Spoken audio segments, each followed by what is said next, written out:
कुछ लोग तो अब ये भी आरोप लगा रहे हैं कि भाई इतनी बुरी स्थिति हुई, महागठबंधन के तमाम दल के लोगों को अब बहुत करारी हार मिली, ऐसे में सिर्फ एआईएमआईएम ही ऐसा कैसे हो सकता है कि 5 सीट जहां जीते हुए थे वहां फिर जीत गए? कोई सेटिंग गेटिंग ऐसा तो नहीं है कि जैसे भाजपा करती है वैसे ही भाजपा ने इनका भी करवा दिया? असल में लोग ऐसा भी कहते हैं कि राष्ट्रीय जनता दल के जो नेता हैं तेजस्वी यादव जी, उनकी भाजपा से डील हो गई। और मैं उसकी बात बता रहा हूँ कि आप पिछला लोकसभा का चुनाव देख लिए, 2019 का लोकसभा चुनाव, कि लालू यादव के खिलाफ राष्ट्रीय जनता दल के खिलाफ लालू राबड़ी मोर्चा चुनाव लड़ रही थी। जहां पे मुसलमान उम्मीदवार है उसके खिलाफ लालू राबड़ी मोर्चा चुनाव लड़ रही थी। आपने देखा होगा कि शिवहर में सैयद फैसल अली चुनाव लड़ रहे थे, आरजेडी के उम्मीदवार थे, लालटेन छाप उनका चुनावी निशान था, उसके खिलाफ लालू राबड़ी मोर्चा चुनाव लड़ रही थी। ये मोर्चा किसका था? लालू राबड़ी मोर्चा जैसे अभी तेज प्रताप यादव जी चुनाव लड़ रहे हैं, ऐसे लालू राबड़ी मोर्चा भी उन्हीं का है, उन्हीं के परिवार का है। तो ये कौन सा भाजपा को हराते हैं कि एक पार्टी आप फाइट वो कहते हैं ना, इस बार भी कहा था तेजस्वी जी ने, पिछली बार भी हम बोल रहे हैं कि आपकी किससे डील होती है, ये बात बताते क्यों नहीं है? आप तो एमआईएम पे लोगों में इल्जाम लगाते हैं। हम ये कह रहे हैं कि आरजेडी के खिलाफ लालू राबड़ी मोर्चा चुनाव लड़ रही है। ये कौन सा फ्रेंडली फाइट आपका? किससे डील होता है कि आप भाई भारतीय जनता पार्टी को वॉक कवर देते हैं? इस बार चुनाव में पूरा पहला फेज ये लोग सीट बंटवारे में निकाल दिए, चुनाव प्रचार नहीं कर रहे थे, हेलीकॉप्टर से कहीं किसी कैंडिडेट के चुनाव प्रचार में नहीं आ रहे थे वो, क्योंकि अभी हम तय कर रहे हैं कि हम किसके यहाँ जाएंगे चुनाव प्रचार करने के लिए। आपने देखा होगा कि दरभंगा के गोराबोराम सीट है, वीआईपी और आरजेडी का उम्मीदवार वहां चुनाव लड़ रहा है, आपस में लड़ रहे हैं चुनाव। आप भाजपा से चुनाव ही नहीं लड़ रहे थे, आप कहाँ नॉन सीरियस चुनाव था आपका, ना तो आप कैंपेन कर रहे हैं, लास्ट आवर में 0 आवर में जिस दिन चुनाव प्रचार खत्म हो रहा है 1 घंटा पहले आप कह रहे हैं, उससे पहले तेजस्वी यादव जी वीडियो जारी कर, तेजस्वी यादव जी आरजेडी के खिलाफ चुनाव प्रचार कर रहे हैं। तो आप भाजपा को जिता नहीं रहे थे तो क्या कर रहे थे?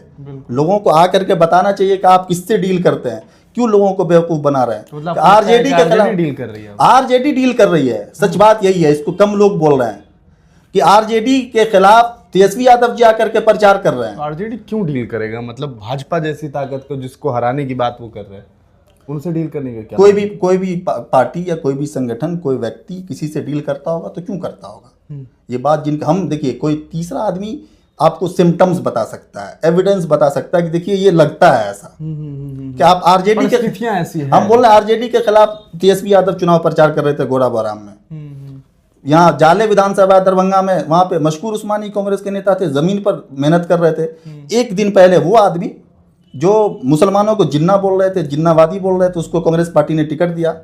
मजेदार बात सिर्फ टिकट तक नहीं रही, मजेदार बात यह रही कि कांग्रेस की पूरी यूनिट कांग्रेस पार्टी के उम्मीदवार को चुनाव नहीं लड़वा रही थी। कांग्रेस की पूरी यूनिट मशकूर उस्मानी जो इंडिपेंडेंट चुनाव लड़ रहे थे उसको चुनाव लड़वा रही थी। तो आप देखिए कि भाई किससे डील हुआ, आप कितना भाजपा को हरा रहे थे। आप तो आपस में चुनाव लड़ रहे थे। रीतू जायसवाल चुनाव लड़ रही थी परियार में, 60,000 वोट लाई है, महागठबंधन के उम्मीदवार तीसरे नंबर पर है। गोविंदपुर में कामरान साहब चुनाव लड़ रहे थे, 36,000 वोट लेकर के आए हैं। न जाने किससे चुनाव लड़ रहे थे। यहाँ मधुबनी मारलाखी विधानसभा है, वहाँ शब्बीर साहब कांग्रेस के नेता चुनाव लड़ रहे थे। ये सारी सीटें भाजपा को इन लोगों ने जितवाया है। गिफ्ट ऐसा लग रहा है, गिफ्ट कर दिया, वॉक ओवर दिया है, वॉक ओवर दिया है। अब इन लोगों से पूछा जाए कि आप क्या डील करते हैं भाजपा से, क्या डील थी आपकी कि आपने बिहार सौंप दिया भाजपा के हाथ में? 2005 में लालू यादव जी ने भाजपा को यहाँ जमाया, भाजपा तो बिहार में कभी नहीं थी। लालू यादव जी ने बिहार में भाजपा को लाया, है ना, और तेजस्वी यादव जी उसको आज सुपर पावर बनाया। 20 साल पहले बाबूजी लाए, 20 साल के बाद बेटा उसको सुपर पावर बना दिया। आप भाजपा के खिलाफ चुनाव ही नहीं लड़े। पहला फेज आप इस तरीके से निकाल दिए, दूसरे फेज में आप एमआईएम से चुनाव लड़ रहे थे, आप एनडीए के खिलाफ प्रचार भी नहीं कर रहे थे। आपकी जितनी पूरी ताकत थी, बाहर से जहां जहां से आपके एक्सपोर्ट इंपोर्ट नेता आए हुए थे, वो सब एमआईएम के खिलाफ चुनाव लड़ रहे थे।